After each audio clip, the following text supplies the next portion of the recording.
Ok, entonces, formulación de sustratos. Esta es la clase 4. Nosotros hemos dado ya 3 clases más. El punto es hacer una mensual. Enero, febrero, marzo, abril es el cuarto mes.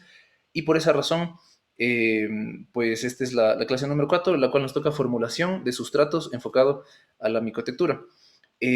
Cuéntame solo una cosita más, cuéntame Yara si me entiendes bien, porque me comentabas que escuchar entiendes súper bien el español, pero no sé, a veces hablo un poco rápido. Cuéntame si está bien, si sí nos entiendes.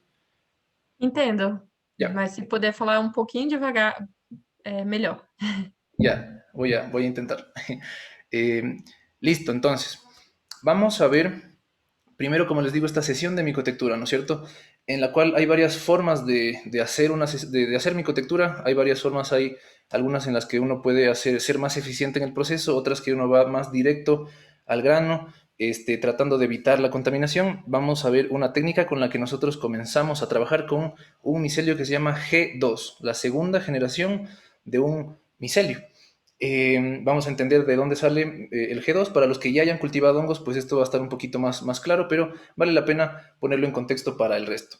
Entonces vamos a tener un video, voy a apagar un ratito mi video, ok. Vamos a tener un video paso a paso desde el G2, como habíamos dicho, hasta todo el proceso de partir el micelio, de modelar, de secado y finalmente vamos a hablar un poquito de cómo reducir la tasa de contaminación, porque es uno de los problemas principales que tenemos cuando buscamos comenzar a hacer esta práctica. Se nos contamina la pieza y se termina toda la experiencia realmente. Vamos a ver cómo evitar esto.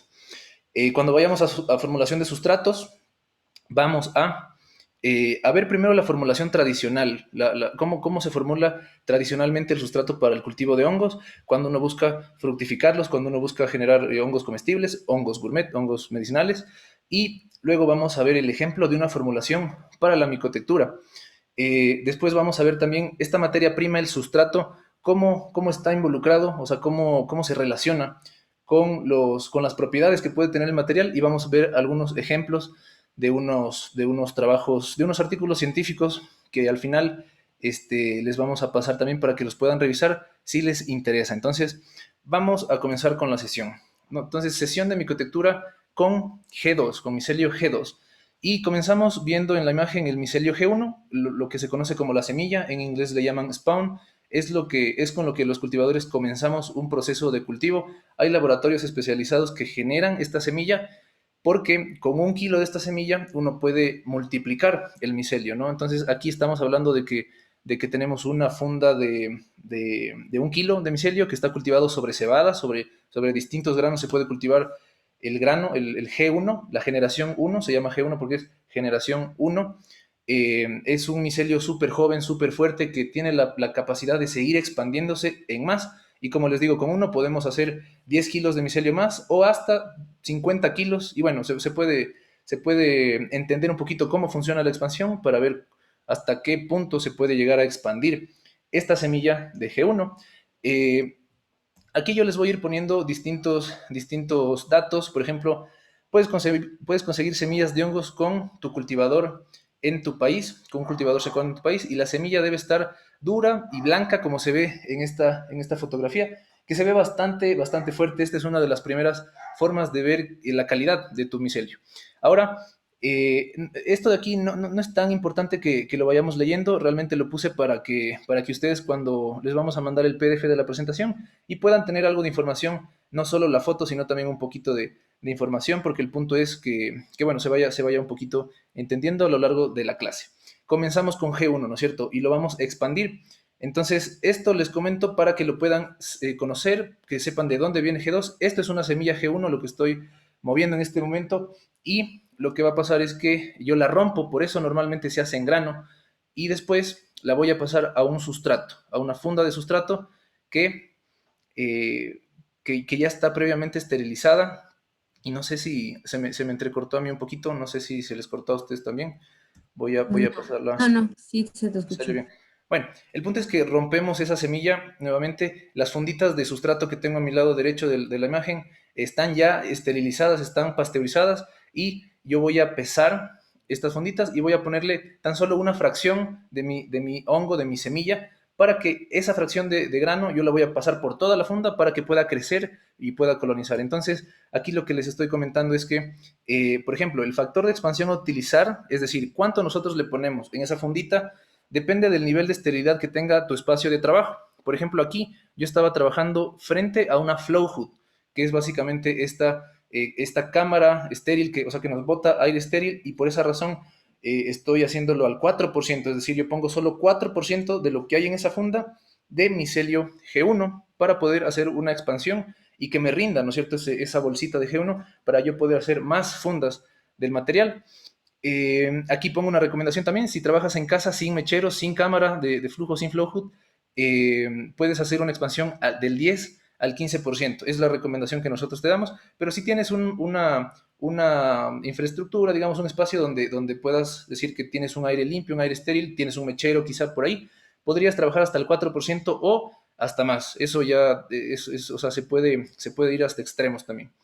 Entonces, esto de aquí nosotros lo vamos a dejar, esta fundita que la vamos a llamar ahora G2, la vamos a dejar en un lugar oscuro, en un lugar caliente. A Ganoderma le gustan unos 25 grados centígrados y después de algunos días se va a alimentar de todo este material. Ese 4% que le pusimos va a crecer durante alrededor de toda la funda y vamos a tener nuestro G2 y es aquí donde comienza la micotectura, es aquí donde comienza la técnica que nos gusta recomendar porque, este, porque porque, bueno, es relativamente, te reduce la probabilidad de fracaso, literalmente, por la contaminación, ya que todo esto está colonizado con el hongo, nosotros vamos a partirlo nuevamente y luego lo vamos a modelar, lo cual también nos reduce mucho los tiempos y nos facilita muchísimo el proceso de la micotectura. Entonces, aquí también, por ejemplo, les pongo un ejemplo que dice un micelio G1 expandido al 4%, ¿no es cierto? Es decir, le puse 4% nada más en todo este sistema, en todo este sustrato. Al 4% se demora 17 días en colonizar, como lo estamos viendo en la foto, si lo pusimos a 25 grados centígrados. Es muy importante la temperatura, la humedad. Bueno, la humedad ya viene con el sustrato, pero es muy importante la oxigenación. Y hay una diferencia, si nosotros expandimos un micelio G1 al 10%, es decir, un poco más, le ponemos un poquito más de semilla en esa funda de sustrato, se va a demorar 12 días, es decir, hay una diferencia de 5 días en este proceso si es que le ponemos más micelio, ¿no es cierto?, a nuestro G2 o si le ponemos menos. Es decir, si utilizamos menos semillas y lo hacemos más eficiente, se nos demora un poco más, pero tenemos más fundas. Entonces es un poquito la relación que siempre el cultivo de hongos tiene esa tendencia al equilibrio, como que estoy jalando por aquí y por aquí le estoy dando más, aquí le quito. Entonces más o menos ese equilibrio es algo que hay que aprender a manejar en la micotectura, por supuesto. En este momento comenzamos con la técnica. Entonces rompemos el micelio, como lo estamos viendo estas funditas las ponemos en un, ¿cómo se llama esto? En un envase, la vamos rompiendo, la vamos cortando con las manos limpias o con guantes, o sea, todo muy limpio, siempre limpiamos la plataforma, la mesa de trabajo, limpiamos con desinfectante, con alcohol, nuestras herramientas y la vamos rompiendo. Entonces, eso es una de las primeras fases. Puede parecer demoroso, sí, muchas veces lo es, a veces el micelio está muy duro, sobre todo si ya ha pasado algún tiempo colonizando, pero esto es lo que nos asegura que en nuestras primeras prácticas podamos tener éxito, porque ahí lo que estamos viendo es, ahorita ya se ve como un acerrín, pero está totalmente colonizado con el hongo Ganoderma en este caso, y por esa razón podríamos hasta hacer un cultivo externo. Yo he visto cultivos en el cual moldean, hacen micotectura en ambientes exteriores sin laboratorio, pero bajo esta técnica rompiendo, ¿no es cierto?, el micelio G2 y le sale muy bien, porque al final sí hay contaminantes que pueden quererse comer nuestro material, que pueden querer comerse el sustrato, pero como el hongo Ganoderma ya se lo comió, ya lo colonizó, pues, o sea, baja muchísimo la probabilidad de que se nos contamine. Puede pasar, por supuesto que puede pasar, pero baja muchísimo la tasa de contaminación. Ahora, esto es algo de un poquito lo que pongo acá en el texto, que como les decía, el texto no es tan importante en este momento, que es lo que estamos justamente viendo. De aquí tenemos nuestro proceso de modelamiento, ¿verdad? Entonces tenemos moldes, seleccionamos moldes que podrían ser de plástico. El plástico es un material muy bueno para hacer este tipo de cosas. Y al inicio no sé si le vieron que le pusimos aceite. Miren, estamos lubricándolo de alguna forma estos moldes porque cuando vayamos a sacar el micelio de este molde, Muchas veces se rompe si los moldes no son amigables o si los moldes están un poco rugosos. Recomendamos moldes lisos, moldes que sean de fácil desmolde. Y en este caso, este molde de aquí es muy bueno porque es tanto rígido y podemos presionarlo y no pierde la forma, como flexible. O sea, sí podemos un poquito apachurrarlo o sea, como que se mueve, no se rompe el molde. Entonces, eso es algo muy importante. Le ponemos un poquito de lubricante, puede ser aceite de cocina, el que usan para alimentarse está muy bien. Y pues bueno, vamos modelando, ¿no es cierto? Vamos rellenando en estos espacios el micelio, lo vamos rellenando hasta darle la forma que nosotros buscamos. Esto de aquí finalmente será una maceta de base redonda que bueno, tendrá ese fin. Y esto es muy importante, lo que está haciendo esta amiga micotectora en este momento es, o sea, rellenarlo, modelarlo, pero también lo está presionando. Eventualmente, fíjense que mete su manito ahí dentro de los dos moldes, presiona el material con el dedo y eso es una de las cuestiones que también le va a dar propiedades al material. Entre más podamos presionarlos nosotros, más rígido va a ser, más resistente y también cuando hay esta pregunta muy recurrente de en cuánto tiempo se degradan nuestras piezas de micelio, pues la presión mecánica, que es lo que estamos haciendo en este momento, o sea, presionar el micelio hacia abajo, eh, tiene relevancia con esta pregunta, porque una pieza que está más presionada, que está como más fuerte, más rígida, más densa, se va a demorar en degradar mucho más que una pieza que no está tan presionada, no está tan densa, ¿no? Entonces, eso, aquí básicamente lo que hicimos fue modelar la pieza. Ponemos como paso uno lubricar el material, el molde, moldes de plástico, a pesar de que también podemos usar otro tipo de moldes. Bueno, modelamos, rellenamos y finalmente guardamos la pieza en un sistema cerrado. Lo podemos guardar en una funda plástica que la podemos luego reutilizar en otras prácticas o también podemos conseguirnos una caja de plástico con tapa que pueda contener nuestro material y que sea limpiable, o sea, que podamos limpiarla, que podamos echarle desinfectante, alcohol, la vamos a limpiar. Por eso es bueno que estas cajas sean lisas una vez más, para que sean fácilmente limpiables.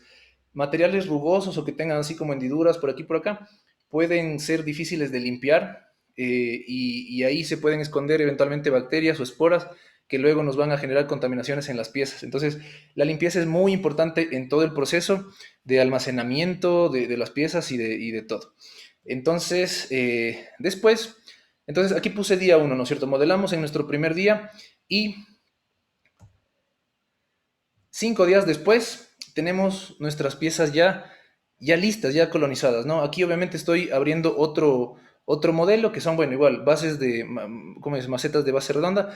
Y ustedes están viendo que le doy un golpecito, ¿verdad? Que como que lo flexiono al molde, como que lo muevo un poquito y por eso les decía que este molde es este, tan bueno, bueno, es rígido, me permite presionar, pero al mismo tiempo me permite, este, flexibilidad al desmolde, porque el micelio como que se pega al molde y luego lo que necesitamos es como que aplastar el molde para que se despegue, como lo estamos viendo ahí.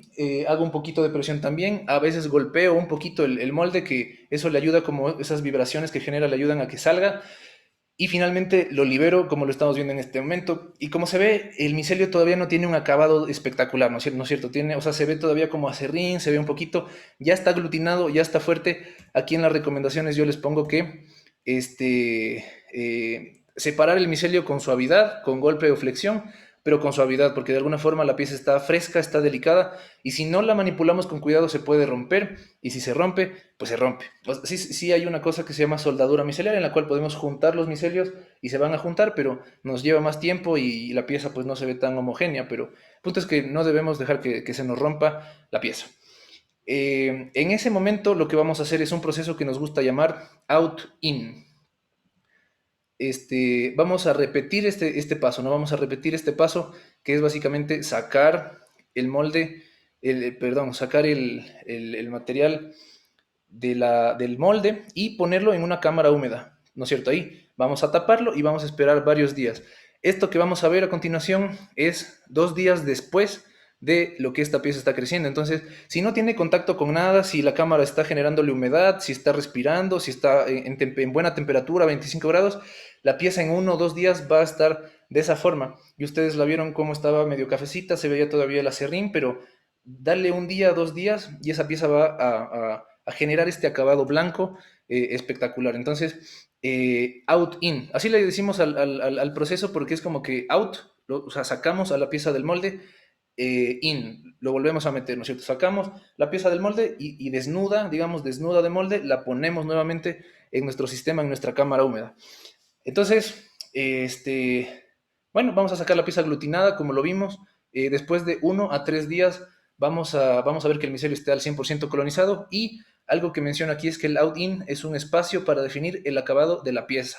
Es decir, queremos un acabado blanco algodonoso, o queremos un acabado blanco liso, o queremos un acabado browning, browneado, café, o queremos una cosa. En el out-in nosotros podemos ir dominando el acabado dependiendo de cuánto tiempo lo dejemos, dependiendo de las condiciones ambientales a lo que lo dejemos, dependiendo de unos cuantos factores, vamos a irle dando un acabado biológico, ¿no es cierto? Pues, es decir, influenciado desde nosotros hacia el hongo lo expresa en este proceso que se llama out-in, y finalmente, después de 2 días de out-in, en este caso, en esta sesión que estábamos viendo, vamos a secar las piezas, ¿no? Entonces, aquí, básicamente, lo que vamos a hacer es secar las piezas. Podemos hacer un secado en horno, ¿sí? Podemos hacer un secado en horno, podemos hacerlo, bueno, aquí les dejo unas recomendaciones también.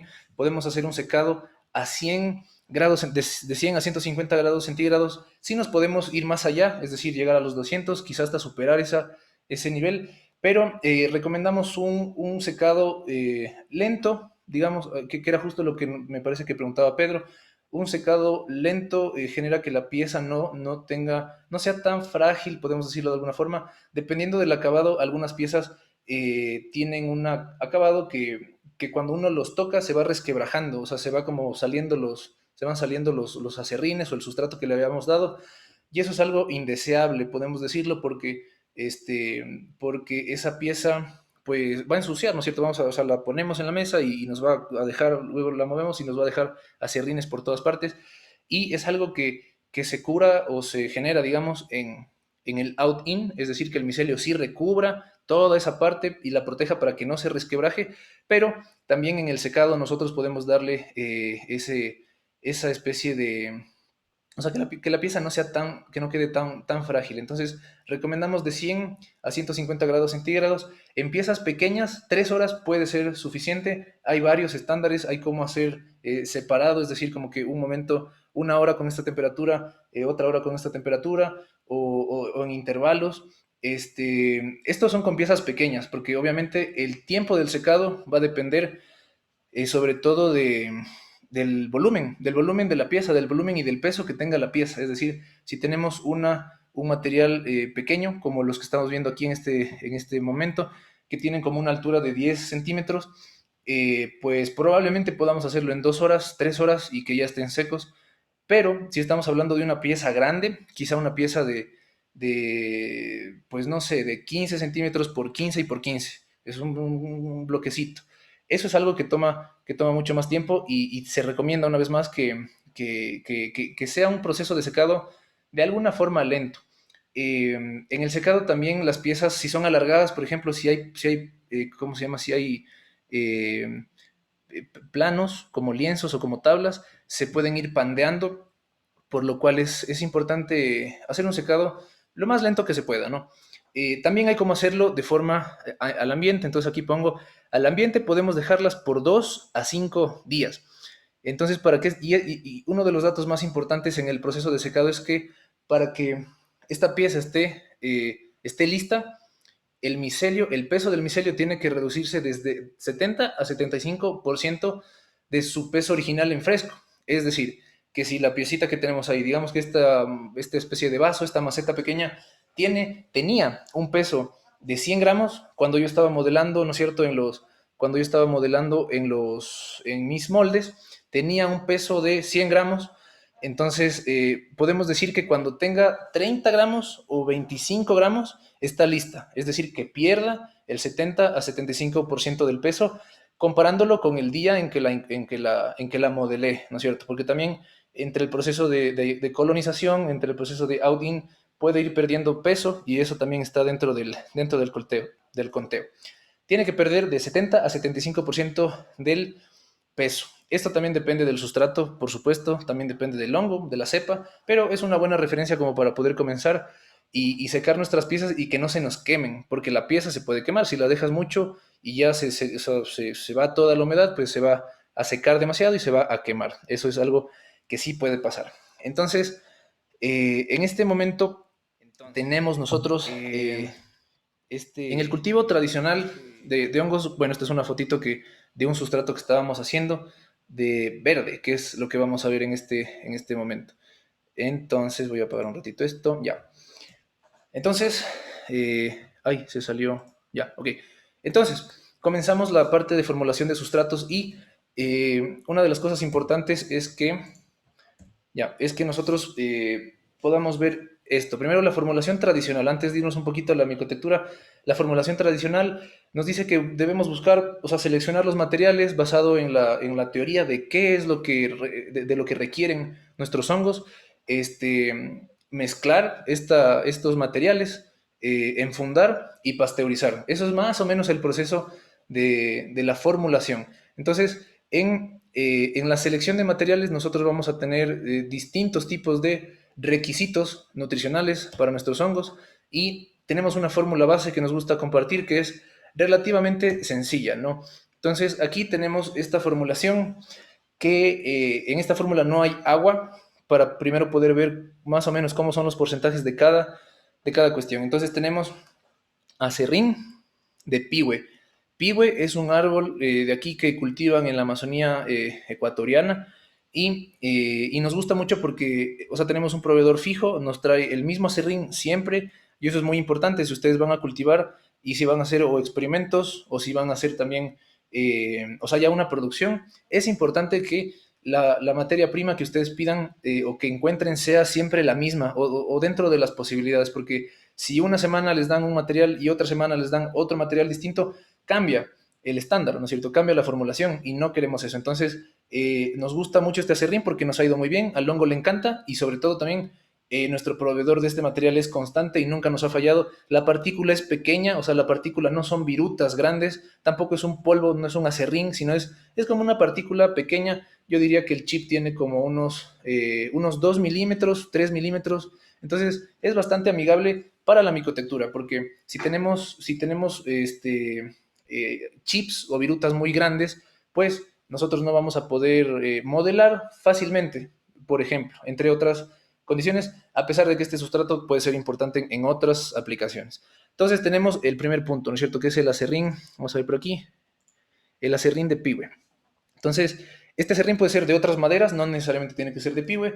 Hay maderas muy buenas para cultivar hongos, pero usualmente crecen en una gran variedad de maderas. Entonces, en mi opinión, no es que deben buscar específicamente la madera más ideal para cultivar estos hongos, sobre todo si estamos hablando de micotectura.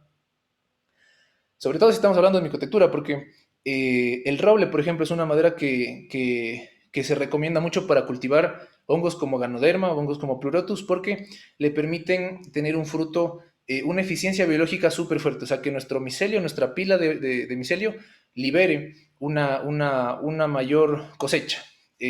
Sin embargo, no es tan necesario para la micotectura, primero porque no vamos a fructificar necesariamente nuestro micelio, y segundo, porque más que los nutrientes, lo que también nos interesa ver es las propiedades que va a tener nuestro material a partir de esto. Entonces, el acerrín de pihue es un buen ejemplo para tener una fórmula base.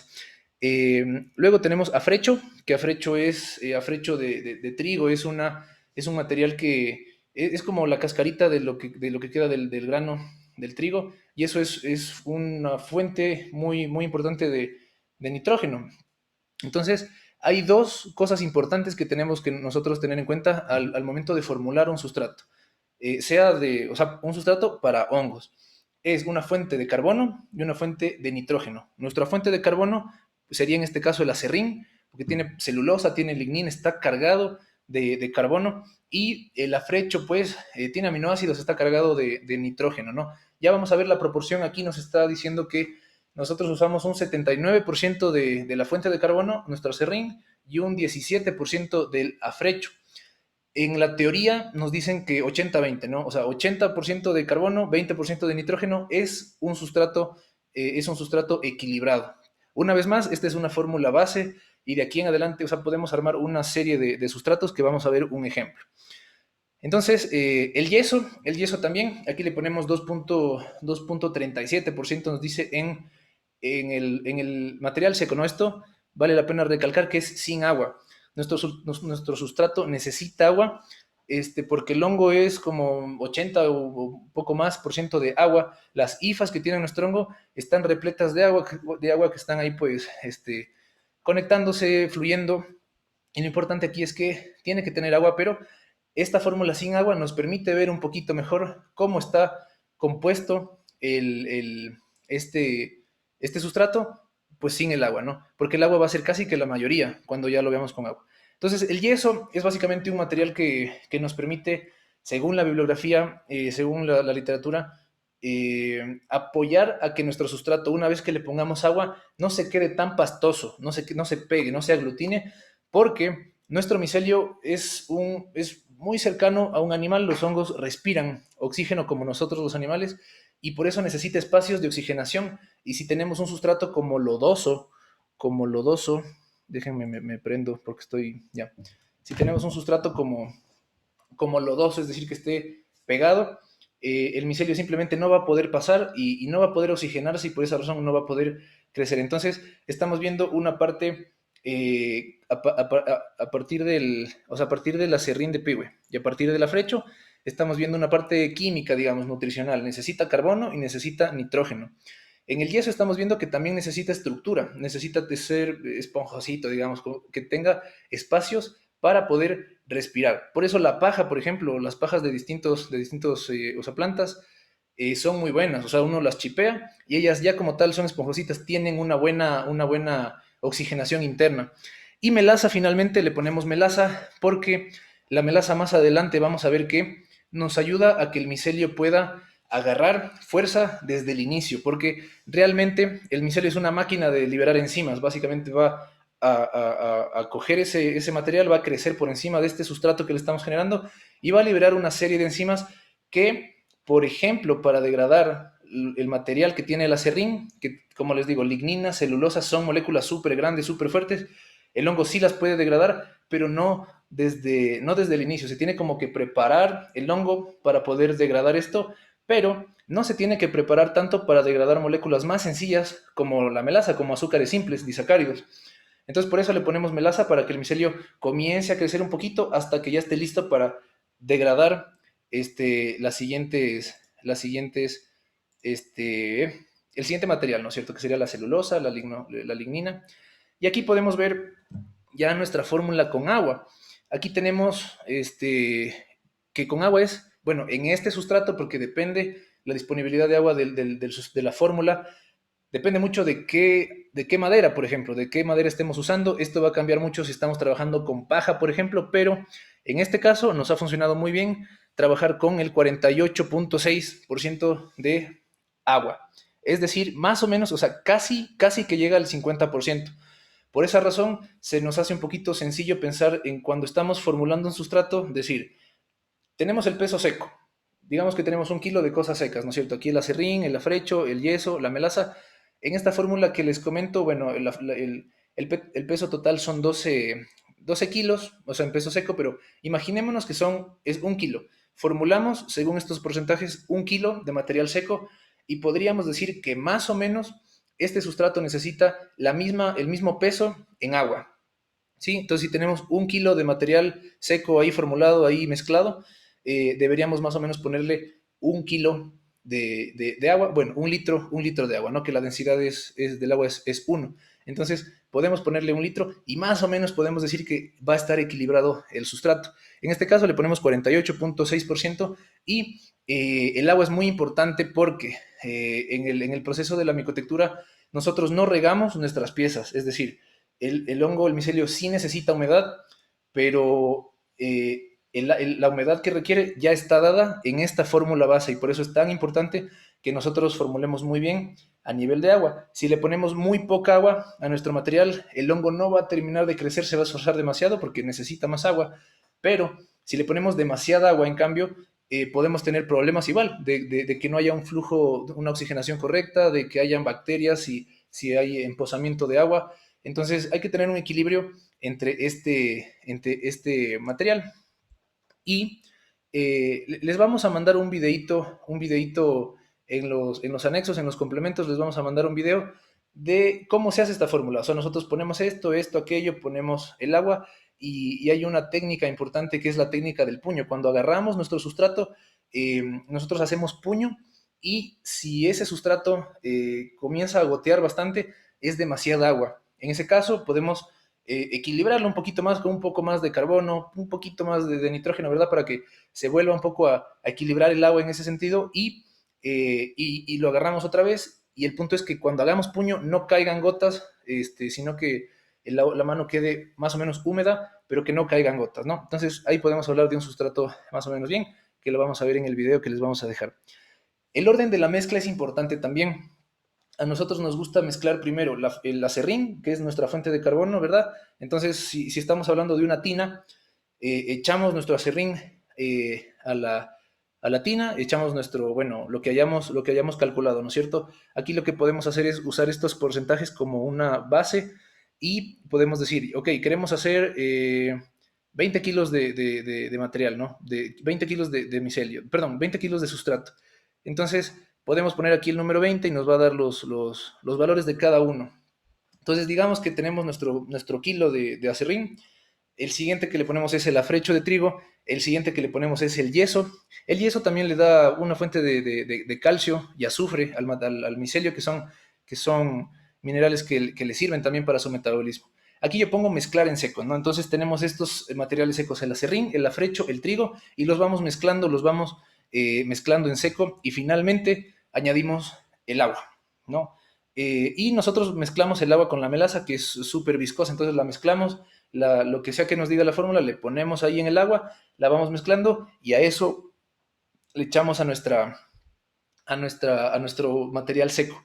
En ese momento comenzamos a mezclar, comenzamos a homogenizar todo, enfundamos, lo ponemos en fundas de polifán, que ya las vamos a ver, fundas, no sé en sus países cómo les llamen a las fundas de polifán, que son fundas que resisten calor, porque básicamente vamos a meterlas al calor y vamos a esperar que puedan esterilizarse antes de ponerle el hongo, ¿no es cierto? Entonces, eh, vamos a hacer ahora una, ¿cómo es? Un ejemplo, un sustrato para la micotectura. Nos interesa muchísimo tratar de aprovechar residuos en general, residuos agrícolas. En este caso, Ecuador es un país que genera, o sea, que este fruto que estamos viendo, el banano, el verde, es, bueno, muy delicioso. Por supuesto, hay mucha cultura en nuestro país detrás del banano, del verde, que le llamamos así.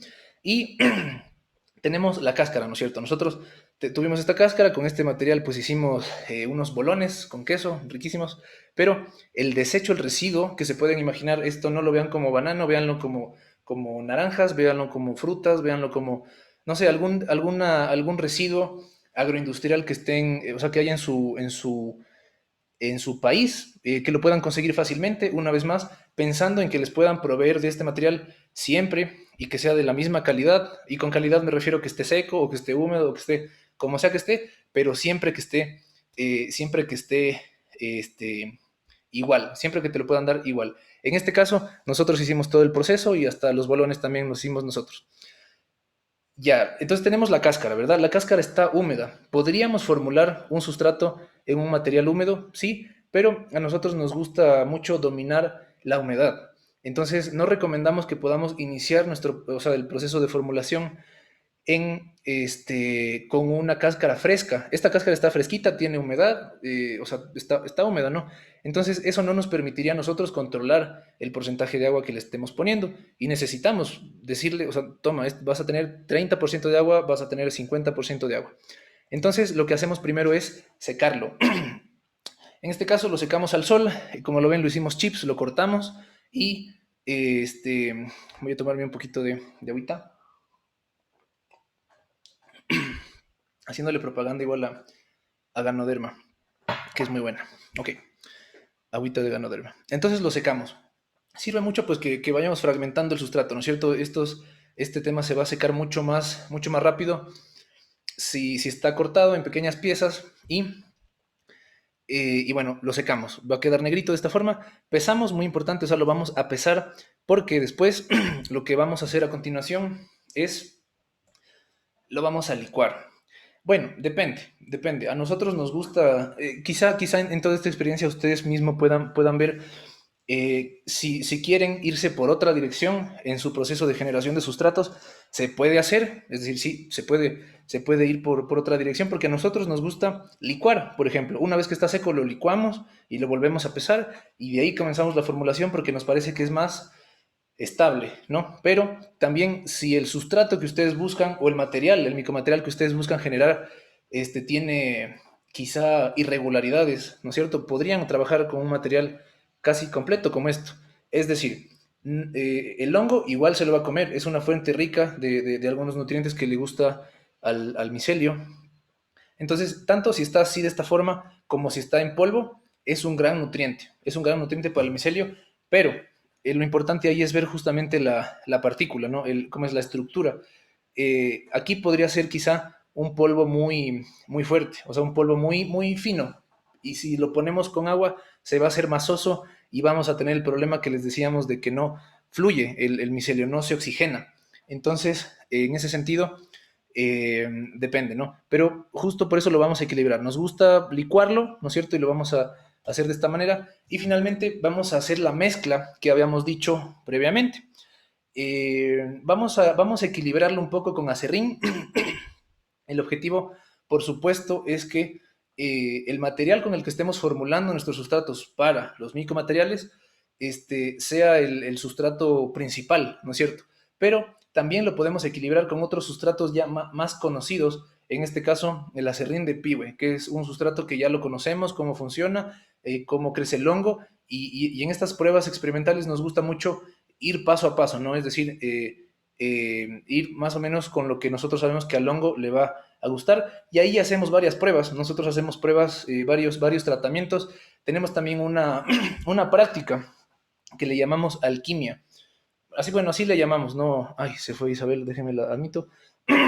le llamamos, le llamamos alquimia, que básicamente es un proceso en el que nosotros, con el criterio de entender por qué una formulación está planteada como está, vamos liberando nosotros mismos un material a nuestro gusto y satisfacción, por decirlo de alguna forma, ¿no? Entonces, con ese criterio vamos generando también un sustrato que, por supuesto, no tiene base científica, pero es como un ejercicio que nos gusta hacer para entrenar un poquito, bueno, no sé si entrenar, pero es un ejercicio que nos gusta hacer y luego medirlo, porque eso lo vamos a expandir, le vamos a poner material y luego vamos a decir, ok, mi criterio sí está bien o mi criterio no, o sea, creció más lento, o está demasiado pastoso, no tiene tanta agua. Alquimia es una práctica en la cual no medimos nada, o sea, nada de los pesos, nada de los pesos medimos y bueno, es un ejercicio. Pero el resto de las variables, el resto de los tratamientos están medidos y ustedes pueden irle dando un significado, ¿no es cierto? Una trascendencia a esta cuestión. ¿Por qué le pongo tanto de afrecho? ¿Por qué le pongo tanto de esto? Podemos hacer una investigación más profunda de qué nutrientes, qué químicos, qué moléculas tiene el material que estamos usando. Tiene más cantidad de carbono, tiene más cantidad de nitrógeno, tiene algún componente interesante por ahí que pueda ser, o sea, interesante, curioso para nuestro micelio. Y eso es una investigación que se debe hacer dependiendo de cada recurso, de cada residuo que ustedes tengan o que puedan encontrar o que quieran aprovechar, ¿no es cierto? Porque al final la micotectura es muy, muy interesante por eso, porque a través del sustrato bueno,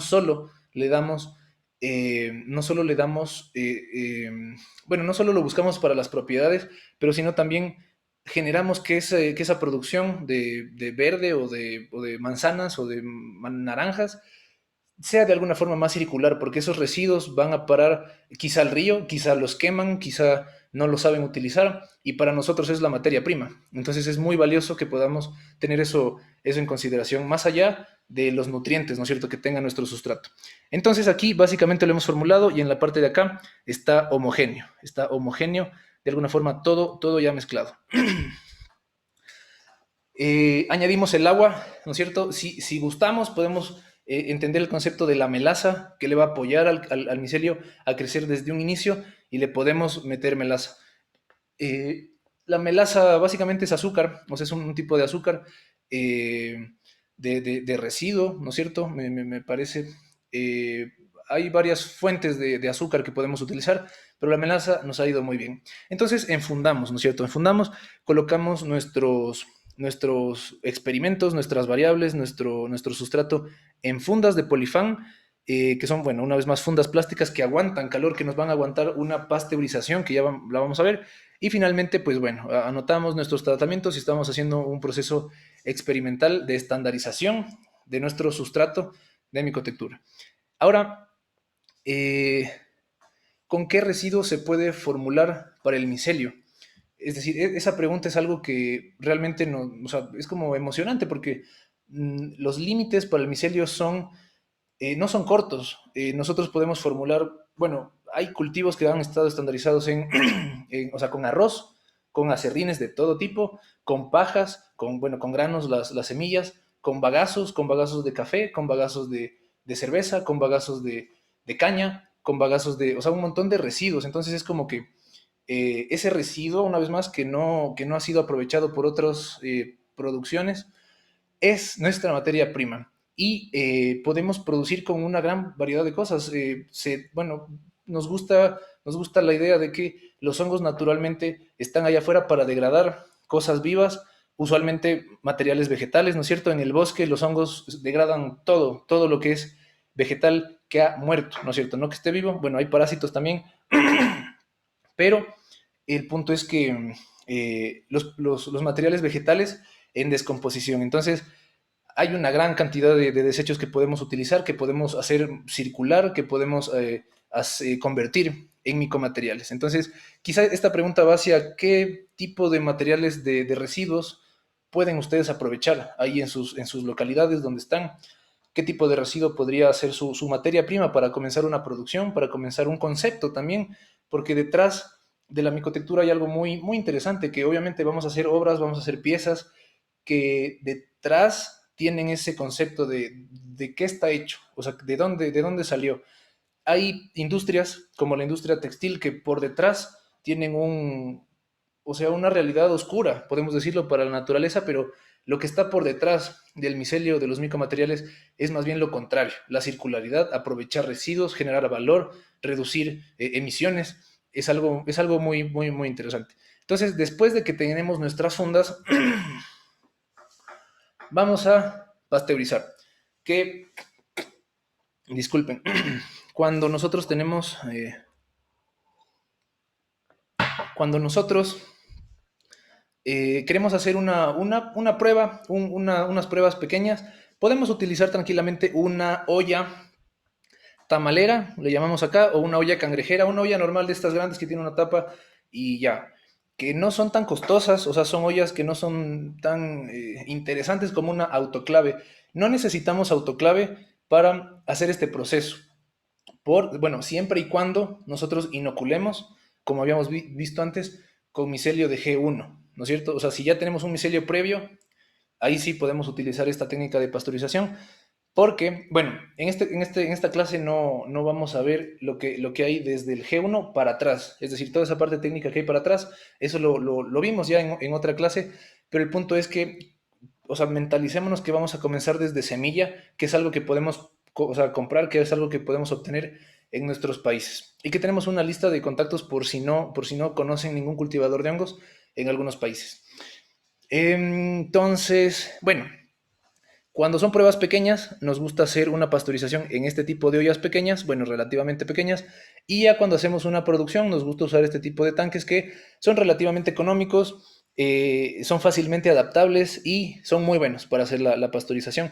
Lo que vamos a hacer es adaptarle en la parte de abajo una especie de, ¿cómo se llama esto? Una rejilla que bota gas, ¿no es cierto?, que podemos prender para que se caliente, y por dentro, internamente, vamos a dibujarle eh, creo, no, uy, no, vamos a dibujarle una pequeña rejilla no, Bueno, no me permite... Ah, no, ya, ok. Bueno, aquí básicamente por dentro vamos a hacerle una rejilla metálica para que en la parte de abajo nosotros podamos colocarle agua, unos 10 centímetros de agua, quizá un poco más, y las fundas que vayan arriba de de esta base metálica, es decir, que las fundas que estamos nosotros poniendo de nuestro material no toquen el agua y que básicamente se estén esterilizando con el puro vapor caliente, ¿no es cierto? Que le vamos a tapar la tapa, le vamos a tapar, bueno, vamos a poner la tapa. Y eso, nosotros nos gusta recomendar que hagamos esta situación por 3 horas, una pasteurización por 3 horas. Entonces es importante ver que podemos pasteurizar 1 hora, podemos pasteurizar 3 horas, podemos pasteurizar 6 horas. Actualmente nosotros estamos haciendo una pasteurización de 6 horas en estos tanques de acá. Hay cultivadores que pasteurizan hasta por 12 horas y todo esto depende de la estrategia, de cuál va a ser su factor de inoculación, de cuál va a ser sus variables durante todo el proceso. Pero el punto es que nosotros, o sea, creemos que con 3 horas que ustedes pasteuricen es más que suficiente como para que esta prueba sea exitosa. Entonces, vamos al siguiente. Bueno, no, más bien una cosita más. Solo quiero borrar todo esto. Ya. Una cosita más es que acá también en este tipo de tanques, o sea, bueno, en estas ollas podría entrarnos como aproximadamente unos 10 kilos de funditas de sustrato y acá nos pueden entrar como unos 60 kilos, hasta 60 kilos del material y ahí ustedes pueden ir proyectando qué tipo de prueba quieren hacer en tanques grandes, en tanques pequeños y punto. Aquí tienen que poner una tapita. Estos tanques a veces vienen con una tapa ya como tal, pero si no, se pueden conseguir una tapa para que el vapor no se escape tan rápido, ¿no? Que se quede un poco más ahí. Y esto normalmente es un proceso que llega a 80 grados centígrados. Entonces, 80 grados centígrados por 3 horas. Una vez que tenemos nuestros sustratos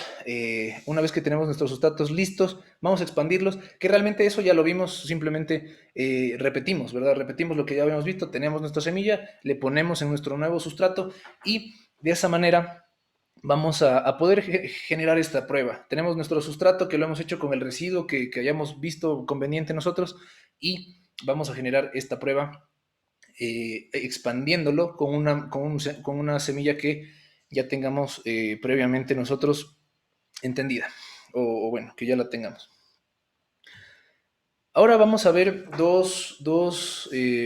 ¿cómo estoy de tiempo? Déjenme ver. Ya son las 8 y 7. Ok, ya para ir cerrando, tenemos dos casos, como les decía, de cómo entender el sustrato y las propiedades materiales, ¿no es cierto? Entonces tenemos este artículo, que realmente los artículos científicos sí son técnicos, o sea, sí son complejos muchas veces de entender, o muchas veces de encontrar, o sea, de buscar. Entonces les vamos a pasar este artículo por si lo quieren leer.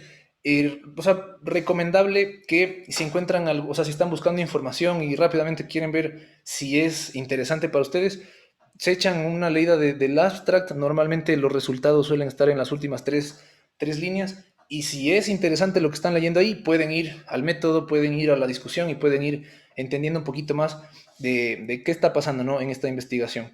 Entonces, en este caso, lo que están haciendo es probando un poco ¿cómo es? Las propiedades físico-mecánicas del material. Entonces nos dice, Ganoderma lucidum y Pleurotus ostratus tienen, bueno, que han sido cultivados en dos sustratos diferentes. Uno que tiene celulosa y otro que tiene celulosa y dextrosa, una dextrosa de papa. Es decir, un azúcar, ¿no? Y aquí es una cosa interesante lo que hablábamos antes. Si nosotros le ponemos azúcar a nuestro sustrato, a nuestro material, pues va a colonizar quizá un poco más rápido. Y lo que están probando estos investigadores en este trabajo es, más allá de que crezcan rápido, porque justamente dicen, o sea, usualmente se le pone un poquito de azúcar o de destrozas o de este tipo de disacáridos para que crezcan un poco más rápido, que el micelio responda mejor. Eso ya se sabe, digamos, pero lo que vamos a probar aquí es qué pasa a nivel de las propiedades, es decir, cambian las propiedades si le ponemos azúcar o qué pasa, lo cual es, o sea, básicamente este es un abrebocas de lo que nosotros podemos, de lo complejo o lo extenso que puede ser el estudio de los sustratos o sea, hacia los, o que tengan, bueno, en conexión a las propiedades, en relación a las propiedades. Entonces, esto básicamente nos dice, a este le pusimos celulosa y a este le pusimos celulosa, pero también azúcar. Entonces, vamos a ver, nos dice la posibilidad de adaptar las propiedades de los materiales de micelio eligiendo correctamente sus sustratos de nutrientes, allanan el campo para su uso en diversas aplicaciones a escala. O sea, básicamente la conclusión de este estudio es que esa gran oportunidad que nos da el micelio para adaptar sus propiedades a través de los sustratos nos abre un campo tremendo para la industria, o sea, nos abre un campo tremendo para aplicar, para aplicar sobre todo, porque hay industrias e industrias, la micotectura o el micelio es algo muy interesante, sobre todo porque no es que, no solamente tiene una aplicación, no es que es un packaging y ya, no es un material de empaque y ya, es también un material de panel aislante, es también un material de panel térmico, bueno, aislante acústico, aislante térmico, es un material que puede ser bloques, es un material que puede ser bastante denso, que puede ser resistente, es un material que puede ser cuero, es decir, que puede ser un textil, es un material que puede ser un montón de cosas y entre más se estudian los sustratos, más se entienden las propiedades, hasta dónde pueden llegar los materiales. Por supuesto, en la ecuación de la micotectura, el sustrato es solo una de las partes de toda la gran ecuación, pero yo diría que es una parte muy importante. Como, bueno, aquí, como les digo, es un abrebocas esto de todo lo que se puede hacer a través de entender los sustratos.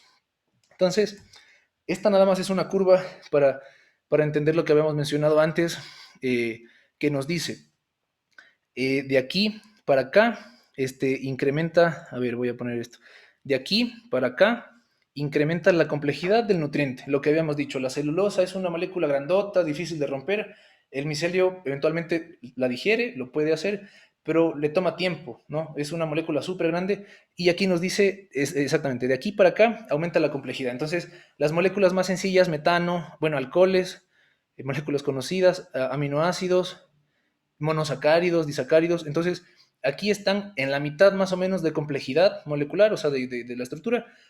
¿Cuán complejas son? Entonces, los monosacáridos no son tan complejos. Y aquí ya luego viene, mira, la hemicelulosa, los lípidos, la quitina. La lignina es de las cosas más complejas, o sea, de las moléculas más complejas según esta fuente. Y a pesar de eso, bueno, los hongos se lo degradan, ¿no? Y otra cosa que nos dice aquí es de aquí para arriba, incrementa en la utilización del nutriente, es decir, que bueno, sí, las moléculas que van a estar acá, los componentes que van a estar más arriba, son más utilizados por el micelio. Entonces, por esa razón es interesante que podamos tener en nuestra formulación o en nuestra estrategia de formulación, echarle ahí un poquito de azúcar, un poquito de melaza, para asegurar que nuestro material o sea, crezca, que le dé más posibilidades de crecer, a pesar de que también entre más azúcares, más, o sea, aumentamos un poco la probabilidad de contaminación, porque hay otros contaminantes que igual van a estar queriendo degradar eso. Pero bueno, ese es el criterio, ¿no?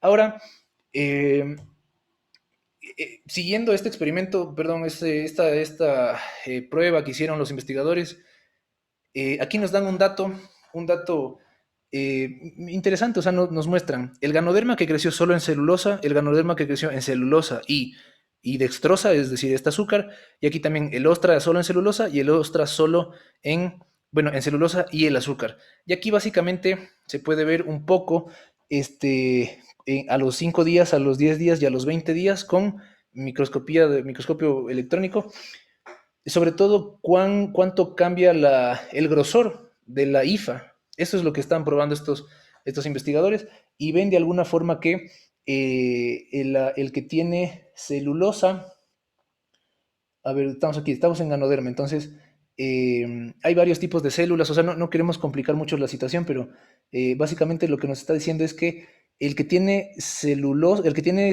un poco de azúcar, es decir, bueno, aquí el que tiene un poco de azúcar tiene los túbulos un poquito más anchos que los que no tienen azúcar, un poquito más anchos. Eso es una cuestión que podemos interpretar, es decir, bueno, y qué pasa, ¿no? ¿Y qué pasa si tiene los túbulos un poquito más anchos? Pero de alguna manera las cifas justamente es lo que le dan las propiedades al material. Y la conclusión que sí me parece bueno, una de las conclusiones de este estudio es que este, que el azúcar, o sea, vieron, o sea, midieron, ¿no es cierto?, la rigidez, un poco o sea, cómo se relaciona con la humedad, midieron algunas pruebas físico-mecánicas, pero la más relevante fue la elasticidad.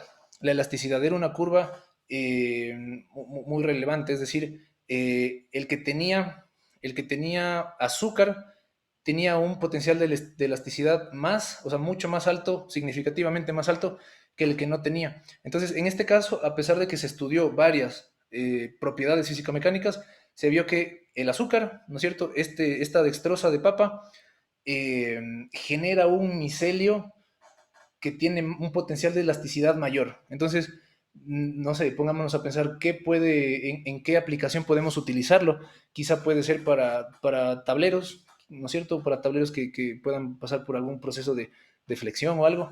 Pero es interesante, es decir, una vez más, es como un abrebocas de lo, no sé, enorme que puede ser este tema de comparar un sustrato y relacionarlo hacia una propiedad material. Y vamos a cerrar con este segundo caso, que en este caso lo que pasó fue que los investigadores en su formulación, lo cual nos da, o sea, para terminar, nos da una lección, digamos, muy valiosa, es que podemos integrar varios tipos de materiales a nuestra formulación, no necesariamente pensando en la nutrición, sino también pensando en la composición, ¿no es cierto? En este caso, lo que estaban probando los investigadores de este artículo que se los vamos a pasar también era cuál era la diferencia entre cultivar, este, no sé si ya, cuál era la diferencia entre cultivar un micelio bueno, de una rice hulls, no estoy seguro si es cáscara, me parece que sí. Uy, me confirman si, no me fui, ¿no? Si estamos vivos, es decir, no se me fue el internet, Sí, ¿no? sí, estamos bien. Ya, ok. Entonces, a ver, ¿en qué estábamos? Ya, entonces, cascarilla, me parece que es cascarilla de arroz, lo que lo pusieron aquí como un sustrato basal, que la cascarilla de arroz es súper, súper interesante. Hemos cultivado en cascarilla de arroz y yeso y punto, y le han cantado a Ganoderma, o sea, Ganoderma sobre todo. Es decir, es un sustrato relativamente sencillo de conseguir acá, y no necesitó, no requirió de un suplemento, o sea, de un suplemento. Entonces, cultivamos en su 100% en cascarilla de arroz y yeso, un suplemento pequeño de yeso, y al micelio de Ganoderma le encantó, lo cual es muy interesante. Es decir, comenzar a hacer esas pruebas de cómo, de qué, bueno, de qué funciona, de qué no funciona, de qué le gusta las cepas que tenemos. La cepa es algo que vamos a tratar en otra clase, que es o sea, dentro de esta ecuación que habíamos hablado, la cepa es una locura. O sea, la cepa, esa yo diría que es la variable más importante de la ecuación de la micotectura. Pero bueno, el punto es que aquí, en esta investigación, para ir cerrando, porque se nos termina el tiempo, para ir cerrando, aquí lo que pusieron ellos fue, añadieron partículas de vidrio, o sea, como partículas de vidrio. En la industria del vidrio, al parecer, hay un residuo de hasta el 60%, o sea, de todo lo que se produce de vidrio, solo se utiliza el 40% y el 60% es alguna especie de residuo. Entonces lo que hicieron fue agarrar un poquito de ese residuo, lo hicieron partículas pequeñitas y lo metieron en el sustrato para que lo contenga y de esa manera medir. Esta prueba se trataba de medir la resistencia al fuego que puede tener el material, o que puede aumentar su resistencia al fuego, su safety, o sea, de la ignición, digamos, del fuego, si le poníamos este material que eran las partículas estas de vidrio. Entonces, la conclusión de este trabajo fue que dice, los hallazgos de este estudio demuestran que los compuestos con micelio son una alternativa muy económica a los polímeros sintéticos derivados del petróleo y el gas natural, altamente inflamables, ¿no? Entonces, la primera cuestión es que es una alternativa económica. O sea, en este estudio que estamos viendo, a nivel de sustratos también podemos entender nosotros que el sustrato, o sea, es la materia prima. De alguna forma la materia prima son costos, y en este caso, normalmente los costos de materia prima no son tan elevados porque es basura, o sea, residuos. Muchas empresas lo ven como quieren, o sea, te pagan a veces hasta por solucionarles este problema si ya tienen una producción bastante amplia, porque realmente es un tema, y también esto se, se repite en algunas industrias que tienen una producción y que lo que utilizan de esa producción a veces es menos del 50%. Es decir, hay un residuo más alto del 50% de la producción. Es una locura. Entonces hay un montón de residuos ahí por aprovechar. Entonces dice, y las maderas de ingeniería para aplicaciones que incluyan aislamiento de muebles bueno, de muebles y paneles. Básicamente, una de las relaciones que hace ahí el experimento es que, o sea, la parte económica de los materiales. Y aquí nos hace una comparativa para terminar de la densidad tanto de materiales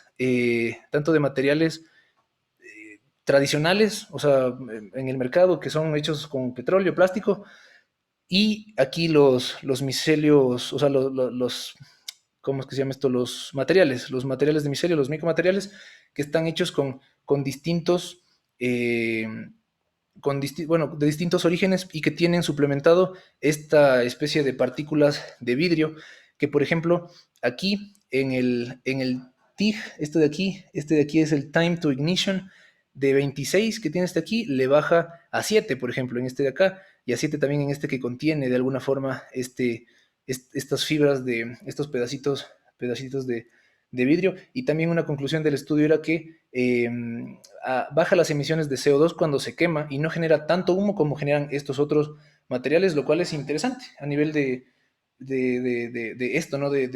La seguridad que tienen que tener los materiales respecto al fuego, de cómo interactúan con un escenario en el que se queman, ¿no? Entonces es súper interesante que el sustrato en este caso nos puede dar esa salida a entender las propiedades materiales que tiene el micelio, ¿no? Entonces, bueno, eh, esto, esta ha sido la clase. Vamos nosotros a entregarles igual un PDF con esto y otros complementos que hemos preparado para ustedes.